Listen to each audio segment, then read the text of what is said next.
Okay, recording has started. Hello, my name is Kimberly Heron, and I've been the senior veterinarian here at Taronga Zoo for nearly 2 years. Through my leadership, I've been on a very steep learning curve as I transitioned from a worker bee veterinary surgeon to the queen bee, managing the whole hospital while still continuing to uphold my clinical vet role. It's been quite a challenge. There have been a multitude of transitions during this time, including restaffing due to the loss of staff for performance management of bad behavior, loss of senior staff as they transition to retirement, the absence of any succession planning, two staffs on extended sabbaticals, and one just going off on maternity leave. So we've had a huge turnover of staff. My current control transformation plan is to restock the staff that we have with positive, proactive vets and nurses, administration staff, lab techs, and pathologists. Many of these new staff are young and not as experienced as the staff leaving, but they do bring a very positive collaborative outlook to our overall team. This transition has taken some time, but the team is currently stabilizing, and I'm noticing a much happier workplace. The recent departures paved the way for a solid succession plan and a cohesive team spirit, leading to our new hospital, which will be hopefully opening at the end of 2026. I am transitioning the staff from an authoritarian management approach to more of a team approach and encouraging collaboration amongst the team members when delegating or making decisions for the whole.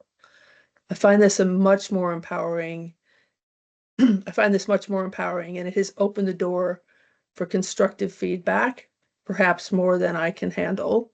But I do recognize that when people give me constructive feedback, they're feeling very safe to be open and talk to me in that manner.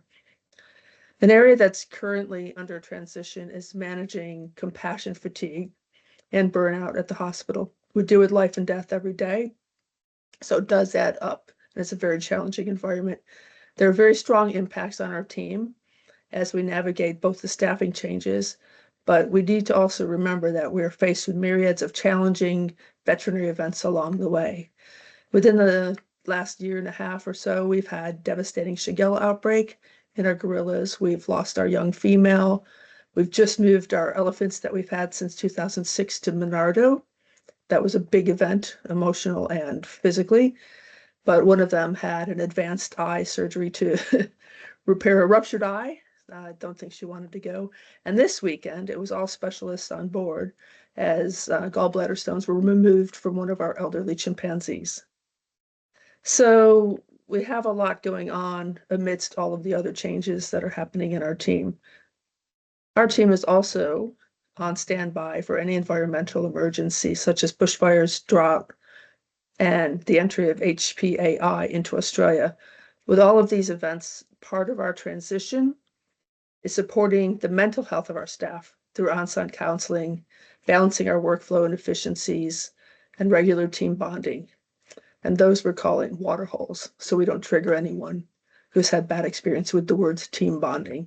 This is definitely an area that's a work in progress still for us. We're also in the midst, just to add another challenge, of finalizing plans for a state-of-the-art veterinary teaching hospital that we emulate the amazing work that we already do and enhance it by providing strong teaching component that future-proofs Australia with new zoo vets and nurses. We'll have our own CT scanner, and that will allow for advanced imaging and improved care of our collection animals, as well as all the incoming wildlife that we see. It will also have a marine facility for care and rehabilitation of marine animals, including small seals, seabirds, and turtles. And then the hospital will also be on view to the public, so they'll have opportunities to observe what we do as veterinary nurses and vets, and then we will be able to interact with them with some questions and answers. So this is a big transition that's currently underway. It will be controlled and implemented in gradations to ensure that it's very successful. The staff are currently not familiar with working on display in a hospital setting, and we'll need to develop strategies together to decide how this will best roll out. I've experienced failures in new programs when staff are forced to participate or told what to do, rather than being part of the program development and production. So I do want to make sure that this rolls out in a very conservative and well-mannered program. We have had a training program in the past for vets and vet nurses, and that was decided for us without much consultation. And as a result, it's really hard to find people that are really keen to deliver this program. So for any new programs that we develop and see value in, we want to have a much more interest from our group to deliver the programs. And then these programs will grow from strength to strength. Overall, my personal change during this transition was going from being a peer or a team member to being the leader of over 40 employees. This left me feeling a little bit isolated and often caught between upper management and the current keeping staff. I went from being a colleague to being someone that people felt like had to listen to and look up to. So it has left me feeling a little bit lonely at times and a little bit unsure of what's happening as far as feedback, even though people are quite open. I have been appointed with a new senior manager. It doesn't have the same comprehension of the hospital function and can't certainly be expected to. We're still working together to achieve the same goals, but it's taking us some time to learn how to navigate around each other and our understanding and misunderstandings that arise from this. For instance, some decisions are being made on our behalf based on what other people believe we want or need, and it's not necessarily the best thing for our group. So we're working together to head in a positive direction, and I'm gaining a great understanding of the role of upper management by helping to bridge this gap. One side effect in taking on this position has been receiving criticism from everything that goes wrong at the hospital by both staff and members of the zoo outside of our staff, even to the point that there's been a couple anonymous complaints against me to upper management. So that's left me feeling a bit distrusting and uncertain about where there's been breakdown. So working on those areas of leadership, and those feelings that I'm having are starting to wane.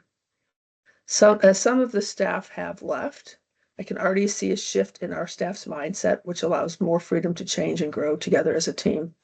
So the historical culture of this department has been management from the top with a bit of oppressive micromanaging behavior, inequality, and favoritism among staff, as well as some degree of selfishness. So as we change this culture to what I believe to be more inclusive,